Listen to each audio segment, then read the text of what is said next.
Okay. Taal is Engels. So okay. In the workplace, how would you measure your own performance? Measuring performance depends on your role. So if you are a salesperson, your performance is measured by your sales. So the amount of business you bring in. If you are a person who is measured on qualitative metrics as opposed to quantitative, it's difficult because you need to then be able to establish what key performance indicators, KPIs, are linked to your quality of your work.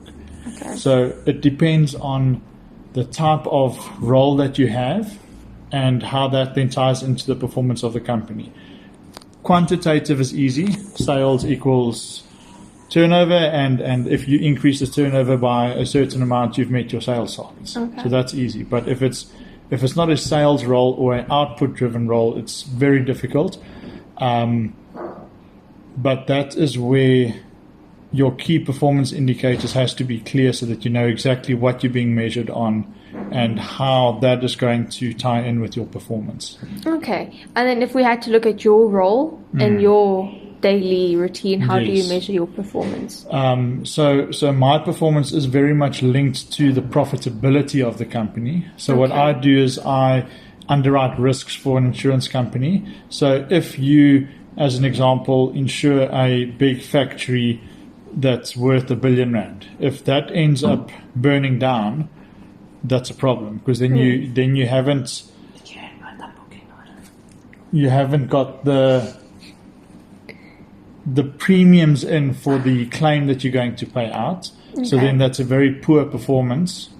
That just then on a very larger scale. So my performance is very much measured on the profitability of the company. What is the income that you generate as opposed to the claims that you pay out on the other end? Okay.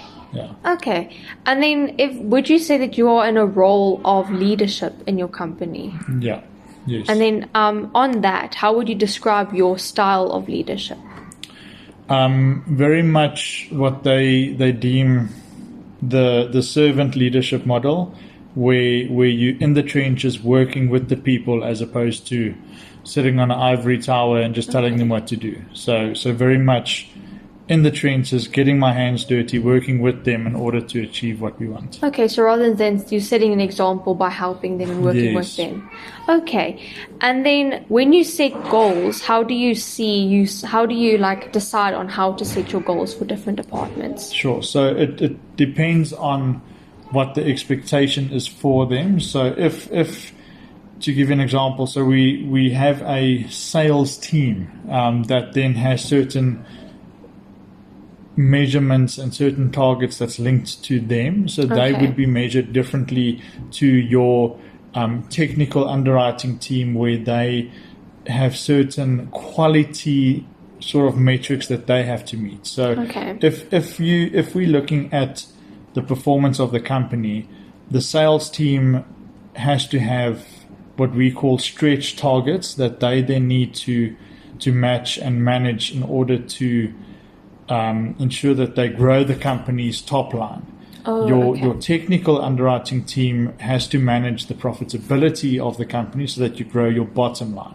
So it all depends on the intention of their respective roles. Okay, so then the intention that then has an effect on what goals they have to meet. 100%. You can't have the same goal for everybody. Yeah. In other words. Okay, and then another question is what would you say was your biggest challenge that you have encountered as being a leader?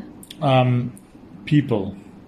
So some people flourish under a pressurized environment and others don't.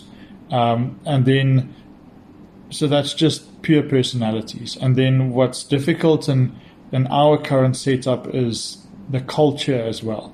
So some people, to give you an example, we have certain staff who, for them, it's disrespectful going to your manager and raising complaints, because in their culture, they're not allowed to say anything. So they are not in a position where they can come and complain to their father as an example, about something, that's very disrespectful in their culture. So now in a workplace, certain individuals apply that same logic. And what I try to encourage is, if something isn't working, come and tell me so that I can fix it. Because if it's not functioning optimally, you need to know about it. Yeah. And if their culture is that they're not allowed to come and talk to you, it's very difficult to get ahead of that until it becomes a problem. Yeah, so then you'll typically only realize once it's a problem. Yeah, so it makes communication difficult. Very difficult, yeah. Okay. And then another question is, how, on the topic of communication, how do you ensure effective communication and information sharing within your team? So what we tend to do is I'll team up people of similar cultures with other people who understand the culture, and that they are then easier to open up to and understand that culture, and then those individuals would report back to me, as opposed to having. So to give you an example, so if we have certain cultures that they're not allowed to come and talk to the chief or to whoever, then I would set them up with maybe a more an individual that's a bit more liberal, that would understand when to come and talk to me and when not. So they would report into her, and then she would then feed back to me their concerns as a collective, so that we align the people that understand each other and their cultures with one another. Okay. And that helps to avoid misunderstandings and all of that. Yes, 100%. All right. Thank you. That's all. Pleasure. Thank you.